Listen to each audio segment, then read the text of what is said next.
Hey guys, tonight, we journey into a world you think you know, but trust me, you don't. The great halls, the towering battlements, the roaring fires and long oak tables groaning with feasts. That's the image you probably have of medieval castles. But tonight's story isn't about luxury, it's about survival. Because when winter came, bitter, bone deep, and unforgiving, even the stone walls of a castle couldn't keep out the hunger. Before we get into it, take a moment to like the video and subscribe, but only if you genuinely enjoy what I do here. And tell me in the comments, what time is it, where you're watching from? I love seeing the spread of night owls, insomniacs, and curious minds across the globe. Now, dim the lights. Maybe turn on a fan for that soft hum in the background. And let's slip together into tonight's story. Tonight's journey: what did people eat inside medieval castles during freezing winters? Imagine this, it's December, the year somewhere in the 1300s. You're not a peasant this time, lucky you, but don't get too comfortable. You're inside a castle, yes, but it's not the warm, well-lit Disney version. You're inside a stone giant with no insulation, drafty corridors, frozen water barrels, and a food situation that's less feast and more famine. Because here's the thing, even lords, knights, cooks, and stable boys had to eat, and winter didn't care how many coats of arms you had. Forget about endless banquets. In the depths of winter, those happened maybe once or twice during a festival or a political event. Most days, meals in a castle during the cold season were built around preservation, rationing, and desperation. You ate what you'd managed to store, what hadn't rotted, and what you could make palatable with salt smoke or boiling for hours. Tonight, you'll live it. You'll wake up in your icy chamber, stumble through stone hallways where your breath fogs the air, and make your way down to the kitchens, or if you're higher up the chain, to the solar, where food is brought to you, steaming in wooden bowls. You'll taste salted meats, moldy cheese, weak beer, dried peas, and dark rye bread that could double as a defensive weapon. But you'll also explore the hidden side of castle cuisine. The clever ways people stretched ingredients, the grim reality of meat shortages, the unspoken etiquette of sharing food during a siege, and how even luxury had limits when the world outside your castle walls was covered in snow ice and starvation. We'll talk about how castles stored food for the long winter months and how often that failed. The rank smells wafting from the undercroft. The communal soups that blended everything from bone broth to stale breadcrumbs and wild herbs. Why the scullery maid was more important than the steward when the snow reached the window ledges. And how even kings had to chew through leather-hard venison if the stores ran low. You'll feel the cold. You'll taste the brine. And you'll understand why, in medieval castles, winter wasn't a season. It was a siege from the inside out. So curl up, breathe slowly, and let your modern comforts soften the edge of what comes next. Because tonight, you're going to live inside a castle during its hungriest season. You wake up, but you don't want to. Your breath rises in a cloud above your face like the ghost of someone smarter who decided not to sleep here. You're in a bed technically, but that word is doing some heavy lifting. It's a wooden frame with a sagging sack of straw on top, lumped together with the grace of a kicked hay bale. There's a thin wool blanket, itchy, heavy, and damp with the cold, and you're wearing every layer you own, which isn't much. The room around you is utterly still and freezing. Stone walls, damp and sweating in summer, now radiate an aggressive, bone-deep chill. There's no insulation, just thick gray blocks of quarried rock, uneven, cracked, and absolutely merciless. You swear you can hear the frost growing. And the window. It's not a window. It's a narrow vertical slit, maybe 6 inches wide, barely wider than your arm and arrow loop. Designed for defense, not daylight. No glass. Just a wooden shutter bolted tight overnight to keep out the wind. You can still feel it pushing against the edges, a sharp whistling thing, like the breath of winter itself. It hisses through every crack it can find. The air smells of old smoke, old wool, and the undeniable scent of mouse droppings. There's no fire in your chamber. You're not important enough for that. Firewood is reserved for the great hall, the chapel, and the Lord's solar, not for your little freezing box of misery halfway up the wall walk. You pull your blanket tighter, but it's no use. Your nose is numb. Your toes are worse. You shift under the blanket, trying to feel something, anything that isn't cold. Instead, you find straw that's gone flat, fleas that refuse to die even in winter, and a smell that strongly suggests someone in the past used this bed as a sick room or a toilet. Someone is snoring on the other side of the room, loudly. You're not alone in this chamber, of course not. No one has their own bedroom unless they own the castle. You're sharing with at least 2 other bodies, maybe more. Hard to tell in the dark. There's a snoring man rolled into a ball by the opposite wall, half hidden under a patched sheepskin. Someone else is mumbling in their sleep, twitching like they're dreaming of better times. And above you, up in the rafters, something scratches. You don't want to know what it is. You just hope it doesn't fall. The ceiling beams are rough-cut oak blackened with soot and spider webs. The last time anyone cleaned them was never. In one corner, a sack of grain sits on a stool tied tight to keep out rats. Another reminder that even food gets to sleep indoors before you do. Your boots, stiff with yesterday's snowmelt, are frozen solid. You'll need to hammer your foot into them like a wedge. And yet this cold, cramped misery is better than the stables. Better than the servants' hall. Better than outside. Because you somehow are one of the luckier ones. You're sleeping inside the castle walls. Outside, it's a different story entirely. Beyond the high stone curtain wall and the frozen moat, winter has settled like a siege. The ground is hard as iron. The trees are bare claws. The nearby village, if you can call it that, is choked with snow smoke and hunger. The poor are crammed into hovels of wattle and daub roofs, sagging under the weight of ice floors, damp and muddy chimneys, spewing more hope than heat. Some families sleep with their pigs just for warmth. Here in the castle, the pigs are already salted and hanging in the pantry. Or at least they were. How much is left, nobody knows. But that's later. For now, you sit up, slowly. Every joint in your body complains. Your knees are locked from the cold. Your spine is a scroll of regrets. You slept curled up like a dying cat, limbs twisted around a bundle of straw to conserve heat. It didn't help.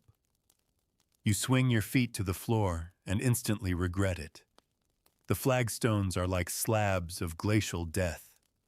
You hiss through your teeth and shuffle forward, grabbing your tunic, your outer shirt, your cloak, all of it, rough, coarse, and stiff with old sweat and fireplace grime. There's no changing room, no privacy. Just you and the others layering up in the dark, teeth chattering, each one pretending not to notice the smell of wet wool and unwashed socks filling the air like a cloud of shared suffering. You piss in a chamber pot, a half-frozen bowl of shame that steams in the cold and will need to be carried down later. Not by you, hopefully. To your right, a wooden door groans open. Someone's awake. A boy, maybe 12, holding a flickering torch. The smoke from it curls into the low ceiling, mixing with your breath. He nods at you, then gestures. It's time. Time for what? Doesn't matter. Time to work. Time to walk. Time to go down the narrow spiral stairs where the walls are so close you have to turn sunshus, your hand trailing the icy stones as you descend toward the inner ward. There's no handrail. You slip, you fall, you break your arm, and that's it. There's no sympathy in the infirmary. no cast. Just a smile and a cold compress made of snow and superstition. You step outside, and winter hits you like a mailed fist. The courtyard is white. The air is blue. The sky is the color of dirty slate. Smoke coils from the great hall's chimney, thin and reluctant. Somewhere nearby, someone is chopping firewood.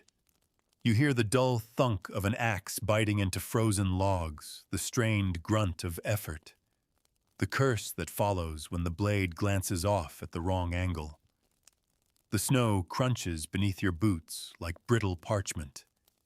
Your fingers already feel like they're dying, and yet life goes on.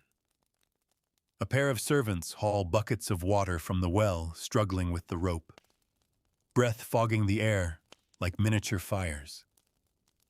A stable boy slips in the slush curses and gets up again. A dog trots past a lump of frozen bread in its mouth. Its ribs show. Everyone's ribs show. You make your way toward the kitchens. Not for breakfast, not yet. Just for warmth. Just to survive another hour. The fire there is still going smothered in last night's ash, but alive. You'll huddle near it, warming your fingers until they sting with returning blood. Maybe sneak a crust. Maybe just sniff the air and pretend you're full. The cooks are already stirring pots. The scullions are scrubbing with frozen rags, and the great iron cauldron groans as it heats up from underneath. You've woken up inside a medieval castle, and winter has only just begun. It's still early. The sun hasn't so much risen as reluctantly smeared itself across the sky like a smudge of pale light behind thick gray clouds. The castle is groaning awake, creaking timbers, hissing hearths, and the slow, shuffling feet of bodies too stiff from cold to hurry. And you're hungry. Not in the dramatic, "Oh, I skipped a snack" kind of way, but in the slow, gnawing ache that comes when you've burned more calories, staying warm than you've eaten in days. Welcome to winter breakfast in a medieval castle. But first, let's talk hygiene. Because before you're allowed to eat, you're expected to clean yourself. And this is not an easy task. You stumble into the small chamber off the kitchen, the washroom, though, that name is optimistic at best. There's no plumbing, of course. No hot water on tap. Just a barrel of icy water hauled up from the well that morning, and a few bowls placed beside it. The surface is already skimming with a thin film of ice. Someone broke it earlier. It's reformed. You dip your hands in and immediately regret every life decision that brought you here. It's liquid punishment. The kind of cold that doesn't just sting, it betrays you. Your fingers stiffen. You rub them together to fight the burn. You splash some on your face. It trickles down your neck into your shirt and instantly makes you feel even more awake and even less grateful. There's a rag beside the barrel. It's wet. You decide not to ask why. Soap, that's a luxury. You might find a lump of lye soap on a shelf, sharp, harsh, and made from boiled animal fat and ash. It stings your cracked skin, dries it out, and leaves you smelling faintly of scorched stew. If you're lucky, there's a faint trace of lavender or rosemary mixed in, but don't count on it. Fragrance is for nobles. You scrub under your arms, rinse again in the biting water, and dry off with the corner of your cloak. Teeth. If you're feeling brave or just unlucky enough to care, you chew a twig. A frayed little stick rubbed between your teeth to scrape off the crust of last night's mead and despair. There's no toothpaste. Some people rinse with salt water or vinegar. Others just don't. After all, most mouths here are a graveyard of blackened stumps and aching gums. You're doing pretty well if you still have molars. Your breath is what it is. Now finally, it's time for food. But let's set expectations. This isn't the part where steaming platters arrive on silver trays. This is not a scene of roasted meats and honey-glazed everything. This is winter in a stone fortress. This is about what didn't rot, didn't freeze, and didn't get stolen by rats in the middle of the night. You're ushered into the servants' hall, a long, low chamber just off the kitchen, with benches so cold they feel like punishment. The hearth in here is working barely. A handful of embers glow at the bottom, fed with stingy twigs and smoke-choked logs. You huddle near it. Everyone does. Then the food arrives. Bowl, wooden, cracked, inside pottage, again. Pottage is the breakfast, lunch, and sometimes dinner of medieval life. It's a gloopy, thick mess of barley or oats, boiled with whatever could be scrounged from storage: dried peas, onions, maybe a bit of kale or cabbage. If you're lucky, a bone was boiled in it overnight, lending the illusion of meat. If you're really lucky, there's still marrow inside. You spoon it up, steaming bland and comforting in the way warm mud might be comforting if you were starving. There's a slice of dark rye bread on the side, dense, stale, and dusted with what might be flour or just frost. You dip it into the pottage to soften it enough to chew. No one's teeth here are winning awards. The bread is hard enough to kill a crow at 10 paces if thrown with intent. There's no butter. Butter is gone by now, churned and eaten before the first frost. No jam. No honey. Sugar. Don't make the cook laugh. Someone passes around a small bowl of lard with herbs. You scoop a fingertip's worth and smear it on the bread like a promise. To drink weak ale, or warm, watered-down mead if the stores haven't run dry. The water itself is suspect. It might come from the well, but the bucket ropes are frayed and often lowered too deep. It's always safer to drink something that's been boiled like ale, even if it tastes like someone steeped barley in regret and strained it through a sock. The children, if they're noble-born, eat separately, higher up, in the solar with their tutors, and smaller portions of the same food, perhaps with a pinch of spice or drizzle of honey if the Lord's wife is feeling generous. The Lord and Lady, they're still in bed. They'll eat later a lighter meal in the warmer solar with perhaps some toasted bread, a boiled egg, and a slice of cheese. Their food comes served on pewter. Yours would. Or if you've been careless, shared with the dog that wandered in again. And speaking of dogs, yes, they're everywhere. There are no health codes. Animals wander freely. A hound naps under the table. A cat skulks along the wall. A chicken might be hiding in the corner, avoiding the pot. But you don't complain. You eat what you're given. Quietly. Quickly. The food is hot. That's what matters. It's keeping you alive. No one lingers. Once the bowls are scraped clean, you're back on your feet. Back into the cold corridors. Back to work. Whether that means fetching firewood, turning spits in the kitchen, carrying chamber pots, or preparing the next meal. Because in the castle, even breakfast is work. Cleanliness optional, food functional, and comfort. That's reserved for the ones who can afford to heat a room just because they feel like it. You've eaten. You've washed, sort of. And now, as the fire fades behind you, the real sensation sets in. You're not dressed for this. But no one is. You're wrapped in layers. 2 tunics, a rough-spun wool cloak hose that don't quite reach your ankles, and boots that crack when you bend your toes. Everything you're wearing is the color of old bread, browns, grays, dull greens, dirt-toned survival. Let's start with the basics.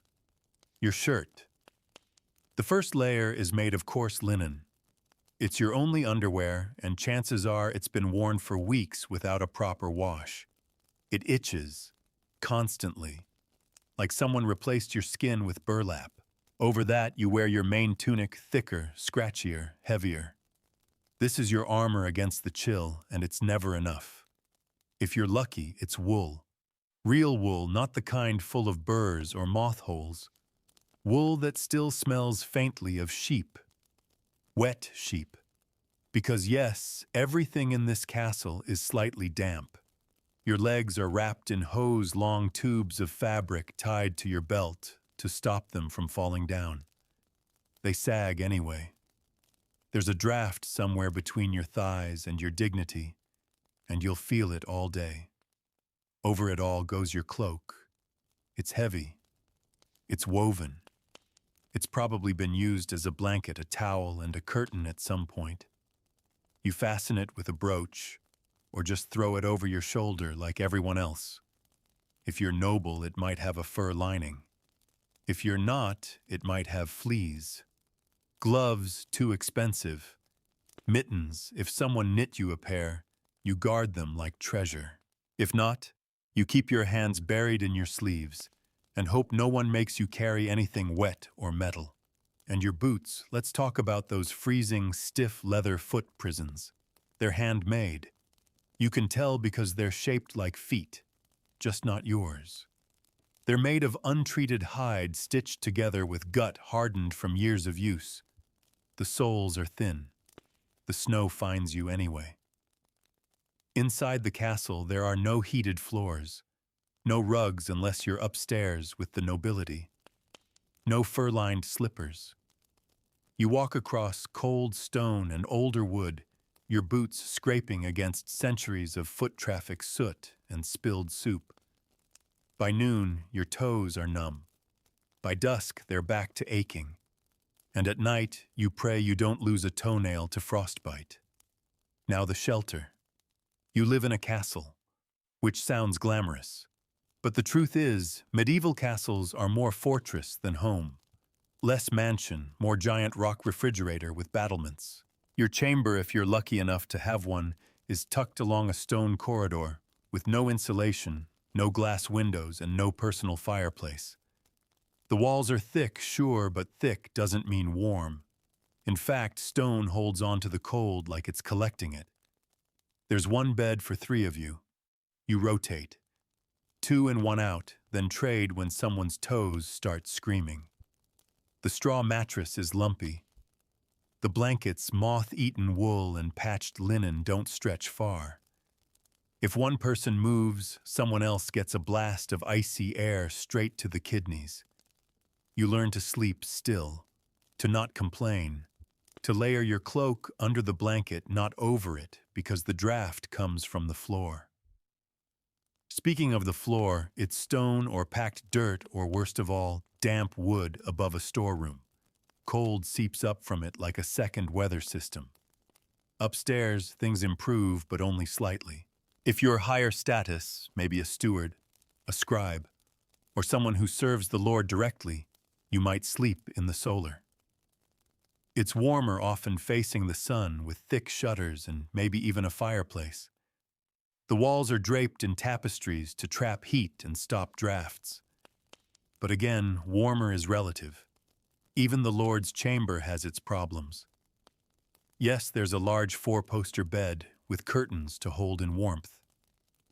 Yes, there are thick feather mattresses and furs laid out like trophies from a long hunt. But the ceiling still leaks. The fire still dies at midnight. And mice still come looking for crumbs in the rushes on the floor. Because floors, rich or poor, are covered in rushes. That's medieval carpet, dried reeds, or straw strewn across the stone to insulate and soak up spills. In theory, they get replaced every few weeks. In practice, they're layered with years of dirt, grease crumbs, and whatever wandered in from the kitchens. The bottom layer is practically compost. The smell is historical. You wear shoes indoors, always, and still the cold finds you. It slithers in through arrow slits down the chimney under doors with no seals. The castle isn't one building. It's dozens of cold tunnels pretending to be rooms. Wind howls through cracks in the stairwell. Snow sneaks under doorways. You walk past a window and suddenly feel like you've stepped into a different climate. So how do people survive this layers? Fires, blankets, hot drinks, close sleeping arrangements. You wrap hot stones from the hearth in cloth and tuck them into your bedding. You sit as close to the fire as dignity allows, and then closer. You huddle. You don't go exploring. You don't wander at night unless you're trying to freeze or fall into a pit latrine. You work hard because if you sit still too long, you'll lose feeling in your fingers. You sleep fully clothed. You eat near the fire. You stuff rags into cracks in the walls. You breathe out and see your own breath inside the room. But the cold isn't the only problem. There are the smells. The kitchens send up smoke and steam. The animals below send up something else entirely. And the chamber pots carried down once a day, maybe. If you're near the guardrobe, the medieval toilet, you smell the moat. Because yes, that's where it goes. Down a hole. Into the moat. Where it freezes into a horrifying soup of yesterday's dignity. Privacy minimal. Warmth conditional. And yet, it's still better than outside. Because in the village, there's no stone. Just thatch and daub. No firewood. Just hope. No blankets. Just hay. At least here, the walls stand tall. At least here, the fire sometimes burns through the night. This is clothing in the Middle Ages. This is shelter. Not comfort. Not luxury. Just a daily truce between the body and the world outside the walls. And the moment spring arrives, everyone starts talking about how lovely the snow looked from the battlements. But no one misses it. The castle never sleeps, and it never stops needing things. The fires must be fed. The animals must be watered. The food must be cooked. The floors must be scrubbed. And in winter, everything is harder, slower, colder. Every task becomes a punishment for simply existing. But if it doesn't get done, someone suffers. Usually you. So you work. You all work. Let's start at the bottom where most people are. You're a servant, a scullion, a kitchen boy, a washerwoman. Your job starts before the sun rises and ends only when your hands are too numb to function or your feet give out. Today you're hauling buckets. Buckets of what water? Always water. There is no plumbing in a medieval castle. There are no taps, no pipes, no radiant heat systems. Every drop of water for drinking, cooking, washing, or putting out fires has to be hauled by hand in wooden buckets with iron handles that freeze to the touch. From the well, in the courtyard, in the snow. You trudge across slippery flagstones, water sloshing onto your boots, arms burning. You don't complain. Complaining slows you down. Slowing down gets you replaced. And being replaced in this world means freezing or starving. In the kitchen, the fire is always burning, or should be. If it goes out, you're the one sent to fetch more kindling, more logs, more peat. Chopping firewood in winter is a nightmare of brittle fingers and frozen axes. The wood cracks, or worse doesn't, and you're stuck hacking at it while the cook yells that the stew is cold and the Lord is impatient. The kitchen itself is chaos. Massive iron pots hang over open flames. Boiling water spits. Fat sizzles in pans blackened with soot and generations of meals. The hearth belches smoke and the chimney is half blocked again, so it all just stays there, coating everything. You included. You stir pottage. You gut fish. You pick bugs out of barley. You chase the dog out for the 5th time. You burn your wrist, and no one notices. because the fire didn't go out. That's what matters. Then there's the laundry. Washing clothes in winter is masochism. You break ice off the surface of the wash barrel, stir lye soap into it, until your skin peels, and scrub tunics that haven't been cleaned since Michaelmas. You hang them on lines indoors near the fire, near the heat, but they never really dry.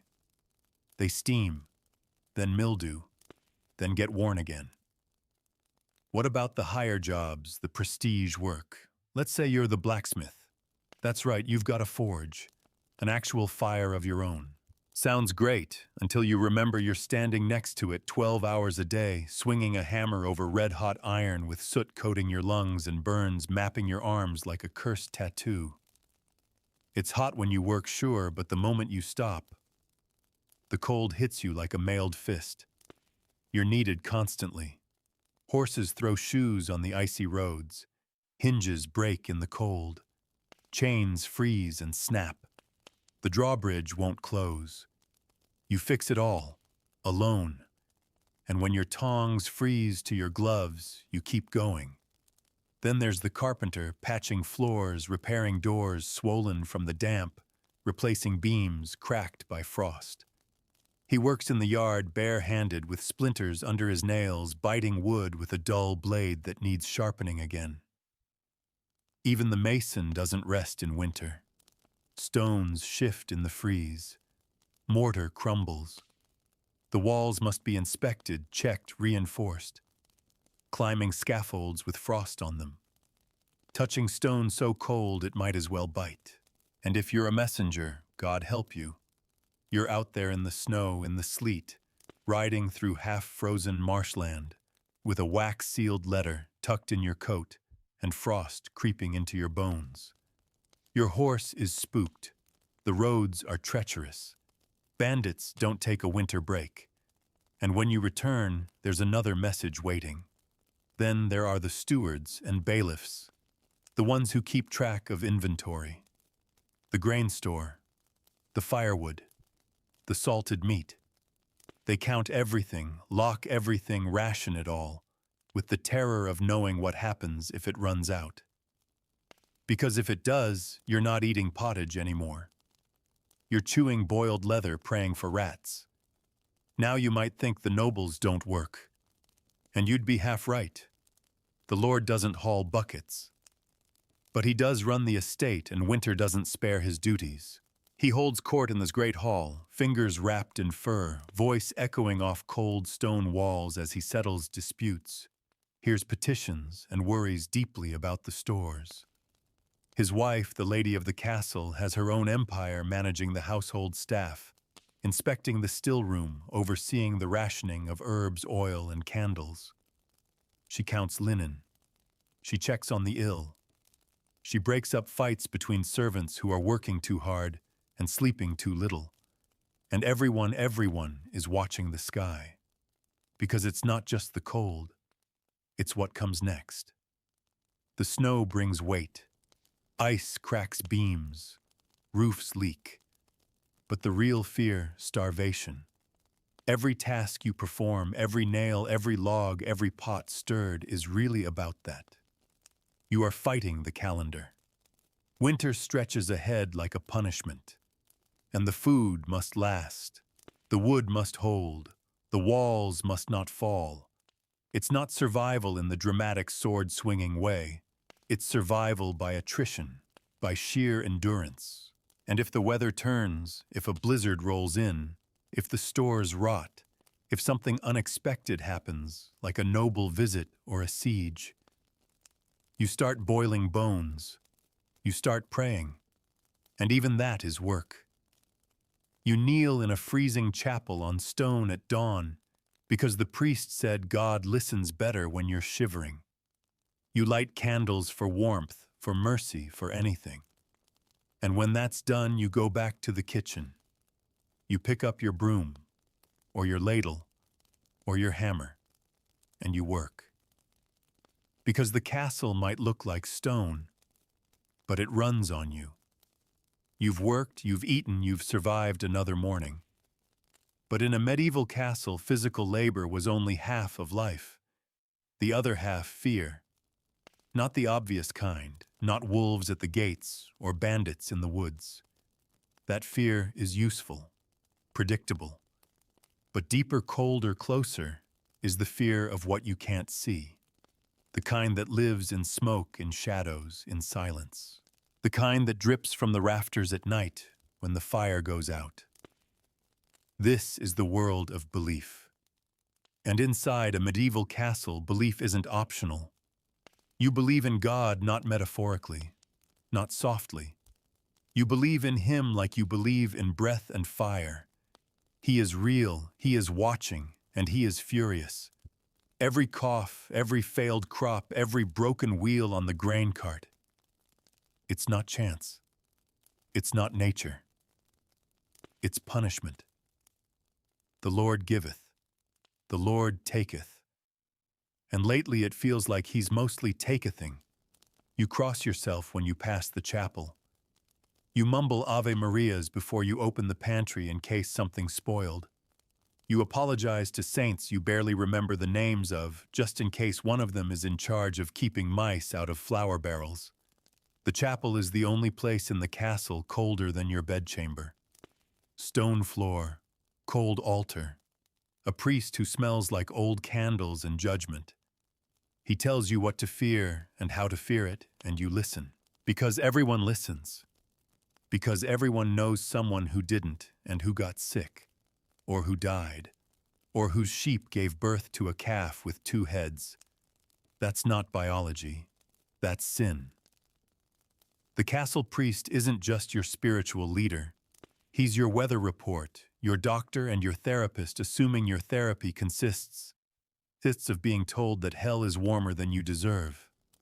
He sprinkles holy water in the hallways, mutters Latin at locked doors, and reads the sky like a book only he can see. And when something terrible happens, like a frost in April, or a cow dropping dead, he blames you. Or at least, someone. Someone didn't fast on Friday. Someone muttered a dirty word too close to the chapel. Someone let a goose walk across the altar stairs during cleaning. These aren't mistakes. They're invitations to the devil. And the devil, he's not a metaphor either. He's real. As real as the rat in your cupboard and twice as bold. He walks the castle halls at night. He waits near the stables.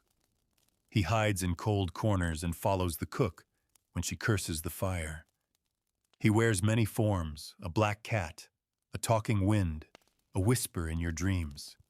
He's watching, so you keep charms, a saint's medallion, a sprig of rosemary tied to your belt, salt by the door, iron nails in your shoe leather to ward off fairies. You don't joke about these things, not here, not when the castle has so many dark places, so many quiet places. The undercroft, for example, where food is stored. People whisper about it, not just because it's dark and reeks of mold, but because it's old. Older than the castle, maybe. Built over something. A monastery, a tomb, something buried. You don't go down there alone. Not at night. Not ever. Even the steward mutters a prayer when he unlocks the door. And what about dreams? They're not just dreams. They're omens. You dream of crows, someone will die. You dream of fire, the kitchen will burn. You dream of running barefoot through snow, chased by bells. You need to confess, immediately. The castle folk share their dreams like weather reports. Everyone listens. Everyone remembers. No one wants to be the fool who ignored a sign. You don't whistle indoors. You don't say certain names after dark. You never ever leave your boots upside down. That's how the devil finds your footprints. And if someone dies, the real trouble begins. Because their soul lingers, always. They died too suddenly or too painfully or in sin. You cover the mirrors. You light a candle for 9 nights. You sprinkle holy water in the corners of their chamber. You place coins over their eyes, not for Charon, no, but to stop them from seeing their way back. If a candle flickers oddly, you look at the doorway. If a door creaks by itself, you say a prayer. If you hear footsteps on the stairs and no one's there, you don't ask questions. You just go back to work. What about saints? They're everywhere. Tiny wooden ones above doors, painted ones in the chapel, scratched ones into the stone near the kitchen, just in case St. Lawrence watches over burnt stew.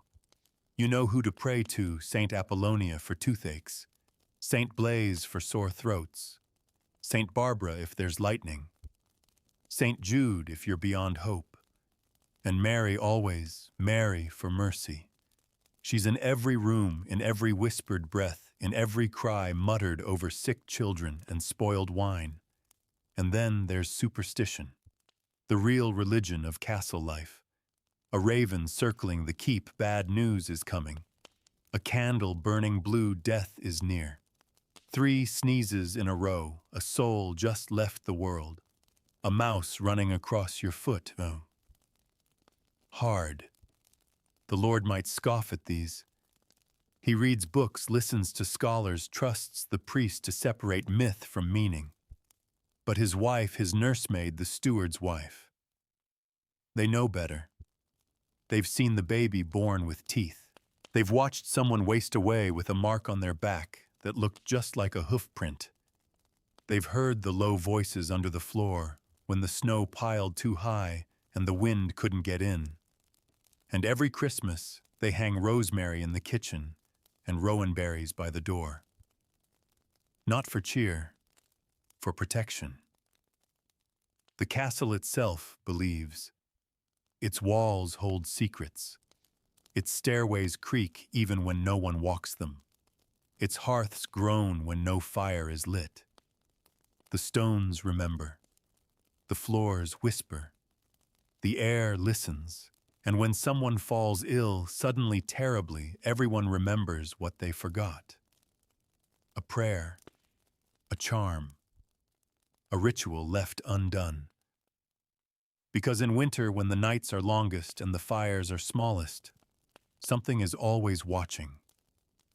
It's late afternoon now. The light is dimming fast, it always does in winter. By the time you finish one chore, it feels like the sun is already bowing out, slipping behind the gray hills like a servant who doesn't want to be noticed. But now it's time to eat again. The main meal of the day. You call it dinner. They call it supper. And it's not exactly luxurious, but it's important. The fires are stoked. The tables are set. And for a brief moment, life in the castle feels almost warm. Let's start with the food. No fresh fruit, of course. That's long gone eaten or spoiled by autumn. No fresh greens unless someone managed to grow bitter herbs in the covered garden near the chapel, or there's a bit of dried cabbage left. Mostly, you're eating what hasn't gone bad. That means salted meat hard as bark, soaked in water for hours before it can even be chewed. Smoked fish, dry, leathery, and sharp with brine. A thick stew of lentils, onions, garlic, and peas boiled until it's all the same color brown. Bread, always bread, usually rye or barley. Dense, dry, sour, sometimes moldy. Scrape that off and keep chewing. Cheese if you're lucky. Strong, tangy, and hard enough to chip a tooth. Pickles not the kind you'd want. Root vegetables soaked in sour brine, bitter and limp. But they last. And if it's a special day, maybe you get meat pies, thin crusts filled with scraps of goose or venison stewed in their own fat. Delicious if you ignore the gristle. Spoilage is a constant enemy. Even inside the castle walls, the larder isn't sacred. Mold creeps in. Worms find the flour. Rats gnaw through barrels of salted herring. You check your food before every bite. Not because you're picky, because you're careful. Drinks water is a gamble always. Even from the well, it might carry disease or filth. So most people drink ale, even children. Weak, cloudy, barely alcoholic, but safe. Some drink mead, honey wine, thick and golden if you can get it. If you're noble, there's imported wine in the cellar, sour red and stored in barrels so old they creak when rolled. Served warm, sometimes spiced. Not for pleasure, for warmth, for calories. You eat with your fingers, spoons for stew, knives for cutting your own knife that you keep on your belt. Forks, not yet. Those are suspicious foreign things. Too many prongs, too dainty. You tear bread. You scoop stew. You wipe your mouth with your sleeve and get back to it. The lord and lady eat in the great hall, at the raised dais above everyone else. Their plates might have roasted fowl, swan, goose, pheasant, dressed with herbs and laid on gilded trenchers. But even they are eating preserved food now. Even they are chewing cold bread and drinking thin wine. Servants bring the food. Carve it. Serve it. But do not speak unless spoken to. You stand at the edge of the hall and pretend not to notice what you're missing. So what about entertainment? Because winter isn't just about surviving cold. It's about surviving boredom. Outside, the world is frozen. No farming, no traveling, no tournaments. Inside, there are only so many times you can sweep the same floor or stir the same pot before the mind starts to unravel. So you make your own fun. In the great hall after dinner, someone picks up a lute, or a harp, or a flute carved from bone and strung with dried gut. The music is soft, meandering, not for dancing, but for drifting. A noblewoman sings in a lilting voice. A young boy tries to harmonize and forgets the words. Everyone laughs. Quietly. Carefully. You don't laugh too loud. Not here. If you're of higher rank, someone might read aloud. From a book. A real book, hand-copied, illuminated with gold leaf and guarded like treasure. Maybe it's a religious text. Maybe a history. Maybe a story of love and war and saints and monsters. Everyone listens, even if they don't understand every word. If the Lord is in a good mood, he might call for a jest, a fool, a juggler, a puppet show built from scraps, a tale of a peasant outsmarting the devil, or a knight who kissed the wrong pig. The laughter's a little louder now. There might be a game dice if they haven't been banned for the week, or chess if someone owns a board, or tables, a medieval version of backgammon, played by firelight knuckles sore from working eyes red from smoke. The children play two-tag in the solar, hiding behind tapestries, chasing each other with carved wooden swords, until someone cries, and the nursemaid scolds them into a corner. In the servants' quarters, it's rougher fun. Drinking games, arm wrestling, telling stories you swear are true, betting who can burp the loudest. A scullion girl sings a dirty song, and everyone howls until the steward glares and they go quiet again. You talk. You laugh. You share crumbs of dried apple, a stolen onion, a spoonful of leftover stew. You pretend it's a feast. Sometimes someone brings out a tavern game, a slab of wood with holes marked with chalk. You throw pebbles. You cheer. You forget your fingers are numb. And if it's a holy day, there's dancing. Not elegant, courtly waltzing, but stomping, clapping, spinning circles around the fire. The cook plays a drum with a spoon. The groom claps. A girl sings. The dogs bark. For a few minutes, the castle doesn't feel like a tomb of cold stone. It feels like life. Then someone yawns. The fire dies down. The priest passes through and reminds you to pray before bed. You climb the stairs. The warmth fades with every step. You blow on your hands. Pull your cloak tighter. Think about the cheese you hid under your mattress. Wonder if the rats found it first. And you smile just a little because the stew was hot, the wine was strong, and the harp player hit every note. Tonight you ate. Tonight you laughed. And in a medieval castle during winter, that's worth more than gold. You wake in the night coughing. Not just once, but deep, heavy, bone-rattling coughs that echo in your chest like something's trying to crawl out. You try to breathe, but the air is thick with cold and smoke and the sour scent of mildew. The fire's gone out. The air bites. Your nose runs. Your skin burns. And you know, you're getting sick. In our world, it's a nuisance, a pill, a day in bed, a hot drink, and rest. But here in this freezing, stone-carved world, sickness isn't just discomfort. It's danger. It's fear. It's the beginning of the end. Because in a medieval castle during winter, there are three great enemies: hunger, cold, and disease. And disease always wins. Let's start with the basics. You don't know what's wrong. No one does. There are no diagnoses, no thermometers, no antibiotics. A cough could be a cold or it could be consumption. A fever could mean you overworked or you're dying. There's no way to know. You listen to your body like a priest listens to omens. You lie still. You count your breaths. You hope. But the hope fades quickly, because medicine in the medieval world is closer to faith than science. The castle has a physician, maybe. He trained in a monastery or studied ancient texts from Galen and Hippocrates. He believes in humors, black bile, yellow bile, blood, phlegm, and that every illness comes from their imbalance. His tools, leeches, scalpels, herbs, and guesses.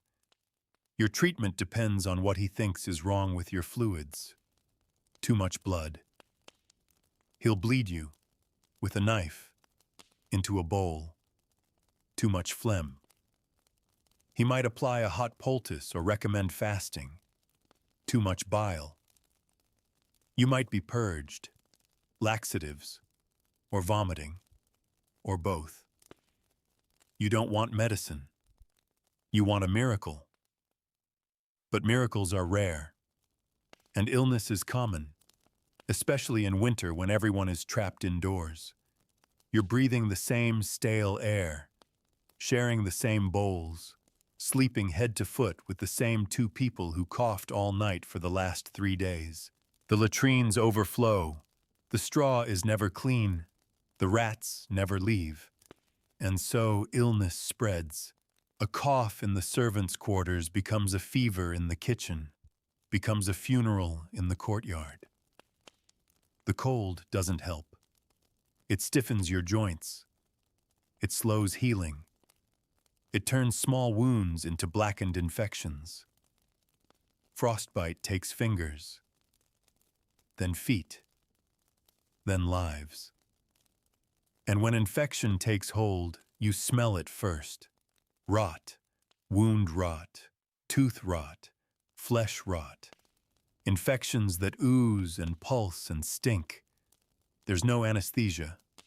If something must be removed, a finger, a toe, a tooth, they'll do it with a hot knife, strong arms, and a prayer you won't scream loud enough to haunt the place. Some still believe in herbs, and rightly so. The herb woman or wise woman might be summoned quietly, discreetly. She comes with pouches of dried plants, bundles of moss and honey, thick enough to coat a wound. She might make you a tea. She might give you garlic. She might lay hands on your chest and whisper old words you don't understand. Sometimes it helps. Sometimes it doesn't. And when it doesn't, they blame demons, or sins, or the stars. That's where the priest comes in. He blesses your room, sprinkles holy water, lights a candle. He asks if you've confessed. You haven't. He leans in close. You whisper. You admit things you didn't even know you felt guilty for. And then he gives you the rights. Last rights. He never says that's what they are. But you know. The castle gets quieter when someone is dying. The footsteps soften. The dogs are moved outside. The kitchen noises are muffled. Everyone waits. Everyone watches. Everyone remembers what happened the last time. Because death comes quickly, but it stays. Death is a presence. You can smell it in the stone. You can feel it when the fire goes out, and no one moves to relight it. You can hear it in the silence of the great hall, when even the children don't play. When someone dies, it's not like today, no hospital bed, no sterile ending. They die in a straw mattress in a room full of whispers and fear. Their body is wrapped in linen and placed in the chapel for a night. Candles burn low. The priest chants. The mice scurry away. No one wants to sleep near them, not because they weren't loved, but because everyone fears what might linger. The after-death, souls that didn't pass clean, spirits that cling, ghosts. Not the dramatic clanking kind, the quiet kind, the ones you hear breathing when the room is empty, the ones that knock gently on the inside of your door. So you keep charms, a cross around your neck, a dried sprig of rue in your boot, a tiny scrap of cloth from a holy relic. You kiss them each night before sleep and hold them when someone coughs nearby. You avoid the sick room, unless you're the one inside. And then you pray, to Mary, to the saints, to anyone listening. You hope to live. You hope if you die that someone will light a candle and say your name. Because the greatest fear isn't pain, it's being forgotten. You wake up again not to the sound of bells or footsteps or prayer, but to a child crying. A thin, high wail that cuts through the dark like a knife. Not the theatrical sob of a tantrum. No. This is the sound of hunger, of sickness, of someone small needing help. And who gets up? The women.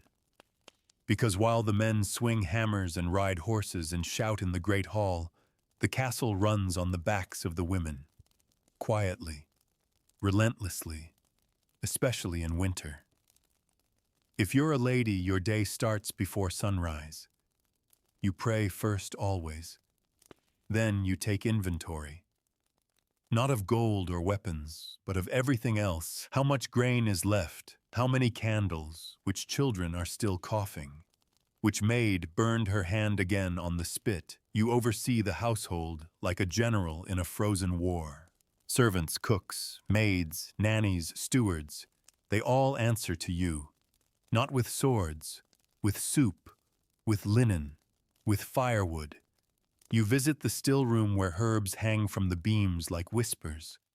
You speak with the nursemaid, check on the youngest children, order salves, made stitches, repaired bread rationed. You're noble, yes, but you work. If you're a servant woman, your life is narrower, heavier. You haul buckets, scrub floors, scrape plates, wash undergarments in freezing water until your fingers crack and bleed. You change bedding soaked with fever sweat, and know silently that the girl in that bed won't see spring. You carry children, not just your own, everyone's. You bounce them, hush them, wipe their noses with cloths that haven't dried since autumn. You whisper lullabies even when your own voice is hoarse. You hum songs older than memory. If you're pregnant, and many are, the fear never leaves. Because in a castle in winter, childbirth is a door you're not sure you'll come back through. There are no doctors, only midwives. Sometimes they know herbs. Sometimes they just pray louder. The room will be warm, yes, They'll stoke the fire, boil water, but there's no pain relief, no understanding of infection, no way to help if the baby comes the wrong way. And if it does, they'll tell you to push and pray and maybe bite down on something so you don't scream loud enough to scare the children. Many don't survive. The child lives, the mother doesn't. Or the mother lives and the child dies. Or they both do. And the still room gathers more herbs. The chapel hosts another candlelight vigil. And the castle continues. Because children die often. They always have. But here in the medieval world, it's expected. Infant mortality is a cruel phrase, but in practice it means you don't name the baby too soon. You don't speak too loudly about hope. You don't make promises. Not yet. If they survive the winter, the first one, then maybe.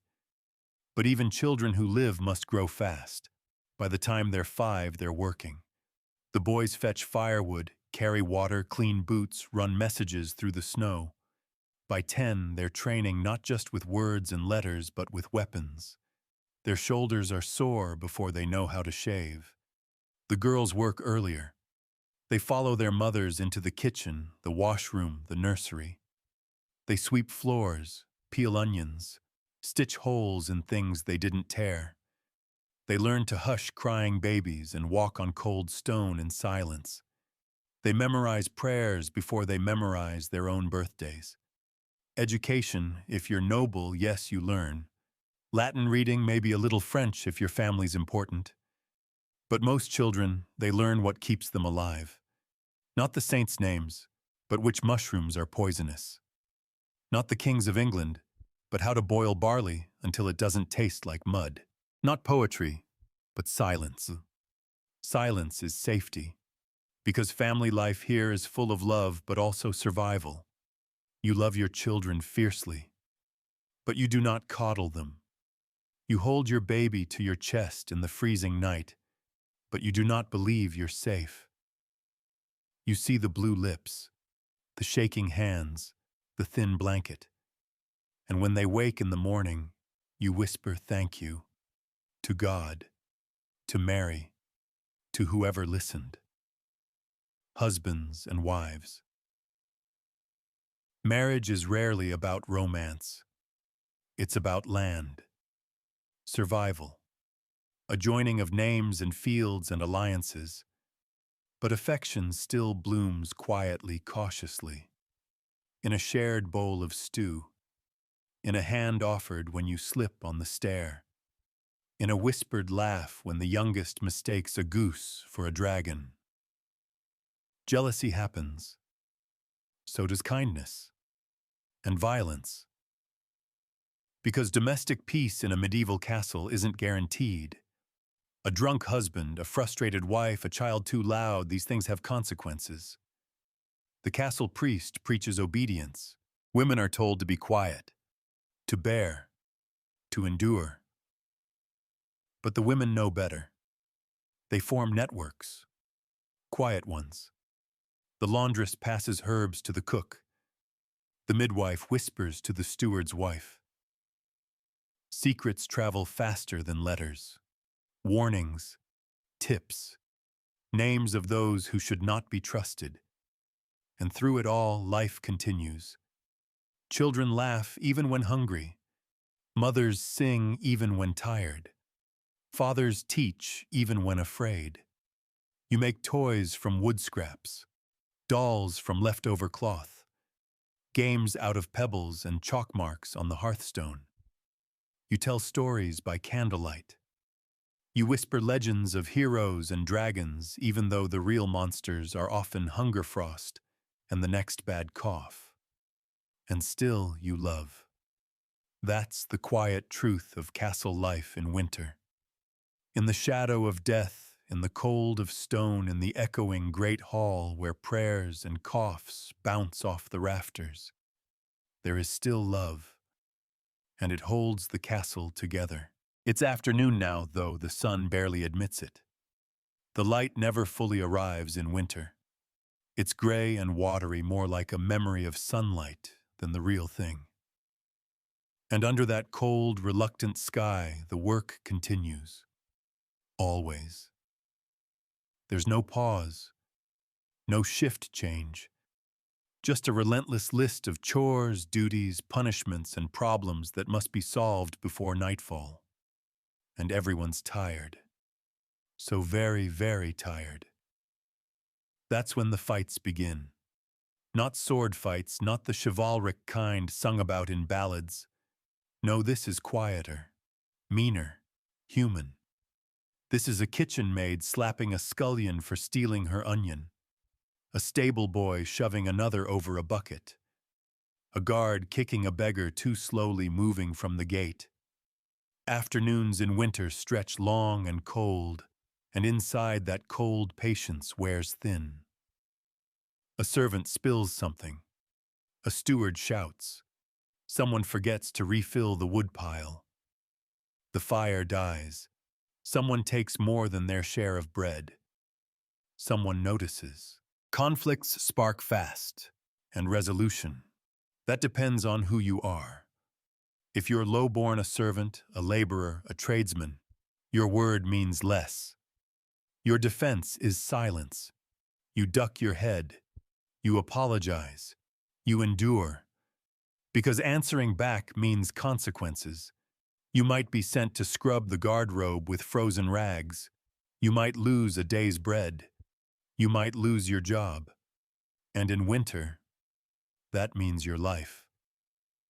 For women, it's worse. A complaint about a wandering hand laughed off unless it was a noble hand. Then it's worse not laughed off, but covered up. A girl who refuses attention may find herself assigned to colder work, lonelier halls, later hours. Everyone knows what happens in the dark corners of the cellar stairs. No one talks about it. Because in this world, power is protection, and power is scarce. But sometimes someone does speak up, and then you face justice.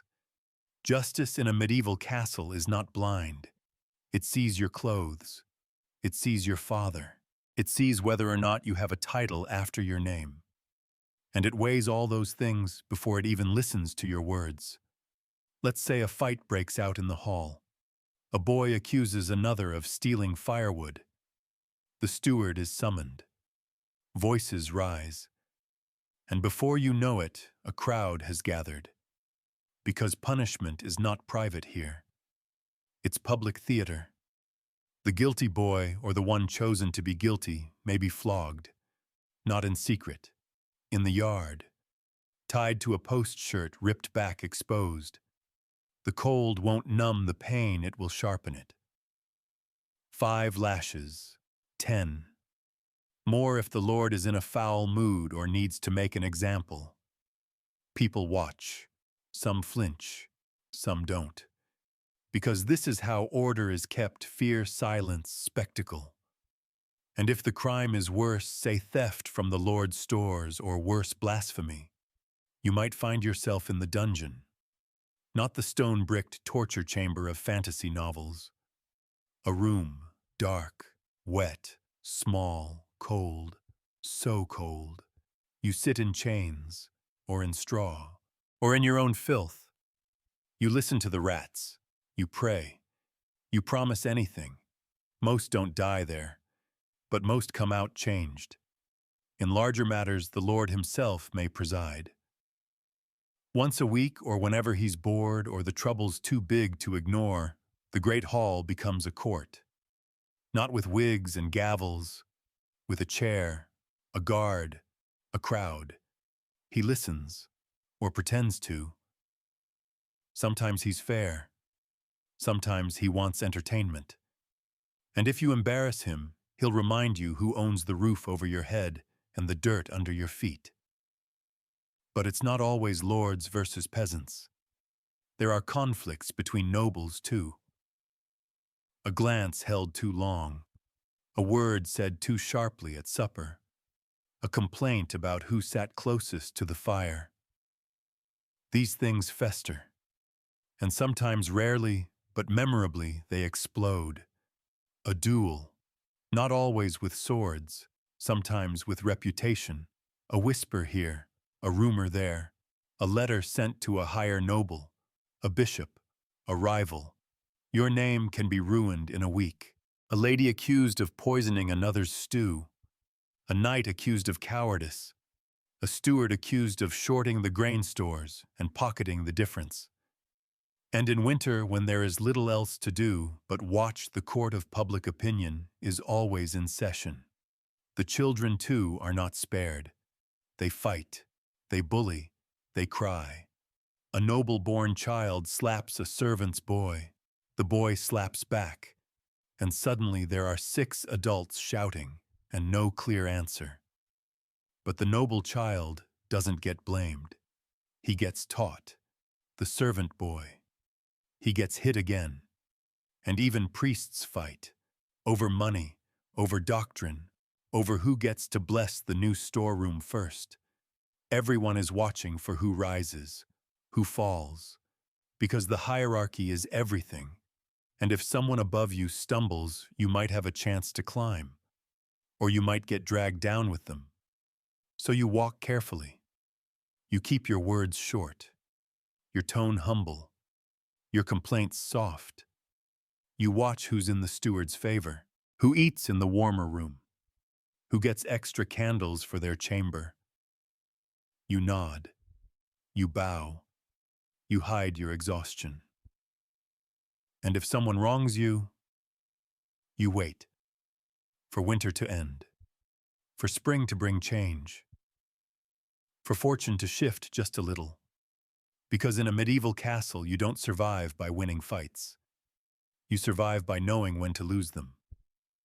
Night falls fast in winter. One minute the sky is pale gray.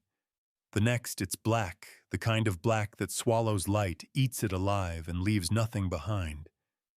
There are no street lamps, no electricity, no glow from a phone screen, just the weak flicker of torches, and the silent, pressing dark. The castle shifts, the energy drains. What was noisy becomes hushed. The clatter of pots, the stomp of boots, the sharp barks of dogs all fade, slowly, uneasily, and then comes the silence. It's not peace, it's pressure. It settles on your chest and reminds you of everything you'd rather not think about, because the darkness doesn't sleep. Not here. It creeps down from the rafters and up from the floorboards. It hides in stairwells and twists through arrow slits. It smells like old smoke and wet stone, and it always feels closer than it should. You feel it when you walk to your chamber with a single candle in your hand, the flame bending and trembling not from wind but from something else. You pass the old tapestries. They move slightly, or do they? You hear your own breathing and something just behind it. You turn the corner too fast and see nothing, just stone. But your heart pounds anyway. Because at night, the castle belongs to shadows. You reach your chamber, you shut the door, you shove the bolt closed, even though it won't keep out anything serious. Nothing physical anyway. You huddle into your blankets. You breathe warm air into your hands.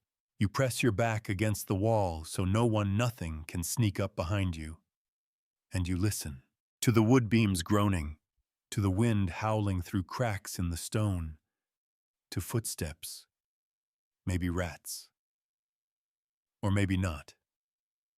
Because there are things you don't talk about in daylight. You don't talk about the crying some people hear in the unused tower. You don't talk about the chambermaid who saw a child in white walking across the courtyard in the snow barefoot, when there were no children out at all. You don't talk about the knight who screamed in his sleep and never woke up. You definitely don't talk about the room in the west wing, the one with the sealed door. Everyone has a theory. No one has answers. So you pray. You mutter the names of saints. You clutch your charm. You sleep with a candle stub flickering in a dish, even though wax is precious and the steward forbade it. You hope to dream of nothing at all, because dreams here are not safe. They're full of symbols, shadows, dead relatives, and doorways that never lead where you expect. You wake with your heart racing, and the distinct sense that something was watching you from inside your own mind. And even without ghosts, the night is dangerous. The fires go out. Not all of them, but many. The scullion fell asleep before stoking the kitchen hearth again. Someone forgot to add wood to the chapel brazier. The embers in the great hall flicker low.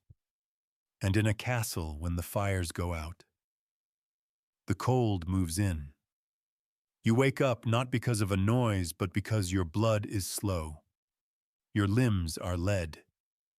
Your teeth chatter without sound. You curl tighter, but it doesn't help. You're frozen from the inside out.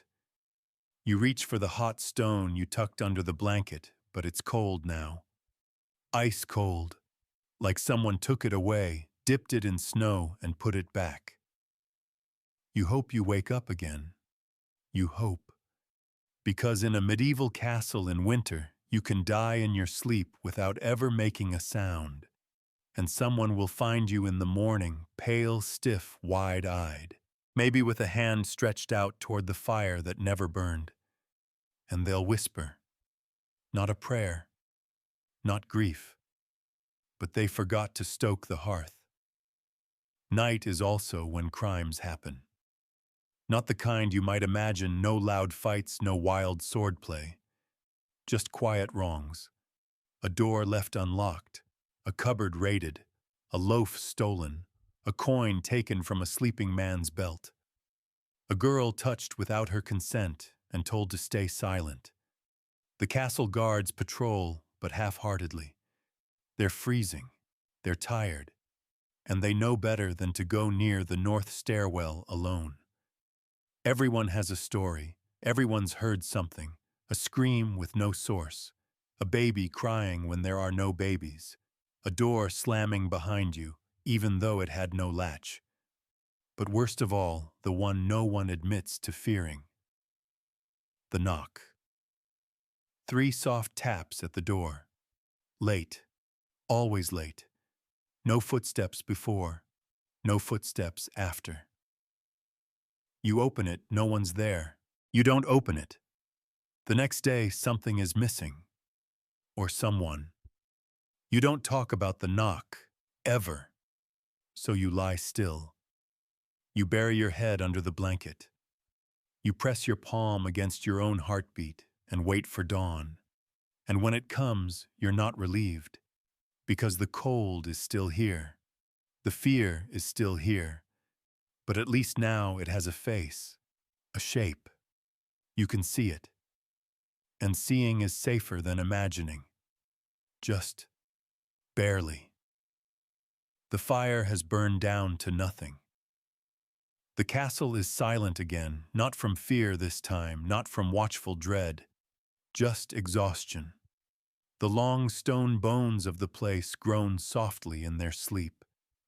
The wind has gone elsewhere. The snow outside has finally settled, smoothing itself across the earth like a blanket. And inside your room, dim and smoky, you lie back down. Blankets scratch your skin. Your body aches, but you're alive. And that matters. You've made it through another day inside a medieval castle in winter, and that is no small thing. Because this world, it doesn't bend. It doesn't care. It doesn't forgive. It just is. The cold is relentless. The food is sparse. The light is brief and the night is long. But you adapted. You worked. You warmed your hands over the fire and washed your face in water so cold it might as well have come from another century. And now finally your limbs are still. The bones of the bed creak beneath you. The straw mattress is lumpy, yes. The wool blanket is heavy. but you no longer notice. You're sinking slowly into something deeper than fatigue, deeper than sleep. The kind of rest that comes after work done not joyfully, but necessarily. You remember the bread from dinner, stale, dry, dipped in stew until it softened. You remember the girl who sang near the fire, the harp, the smell of onions and smoke, the baby that stopped crying, the frost on the window finally quiet. You remember how the priest's voice echoed through the chapel and how your hands warmed under the candlelight. You remember laughter and silence, and both were a kind of prayer. Because even in a place as hard and unyielding as this, even here life continues. And somehow, so do you. You think of the others sleeping near you, their breathing, their movements, how everyone shares the same air, the same stories, the same cold. No one here is truly alone, not in winter, not in a castle. You hear footsteps somewhere distant, not hurried, just routine. Maybe a guard making his round. Maybe a servant stoking one last fire before sleep. Maybe a ghost. You no longer care. The fear has passed. You've faced the worst this place can offer. The bitter wind, the endless work, the flickering flame, the illness, the punishment, the dreams that knocked on your door. And still, you are here. Your chest rises, falls, slowly now. Your fingers are warm. Your back is still. Your mind drifts to other places, meadows in spring, a warm loaf of bread, a day when you don't have to rise before dawn, to carry buckets of freezing water down a corridor, older than memory. But that's not tonight's worry. Tonight, you are inside. You are warm enough, fed enough, safe enough. You close your eyes. The stone fades. The hunger fades. Even the sound of breathing yours theirs, the castle's fades. And you remember in one final whisper of thought, you don't have to wake up here. You don't have to hear the bells that call you to morning labor. You don't have to break the ice on the water barrel or chew bread until your jaw aches. You live in another world now. One with hot water and electric light and socks that match.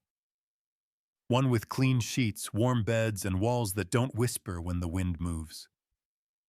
So tonight, as you drift off, be grateful. Not guilty, not smug. Just quietly, humbly grateful that your ancestors did the hard part, that you learned what they survived, that you now sleep with warmth in your chest and softness under your head, that no one will knock at your door in the dark. And if they do, it's just the cat. So tonight, as you drift off, remember, you don't have to wake up in a medieval castle during a freezing winter. Sleep well.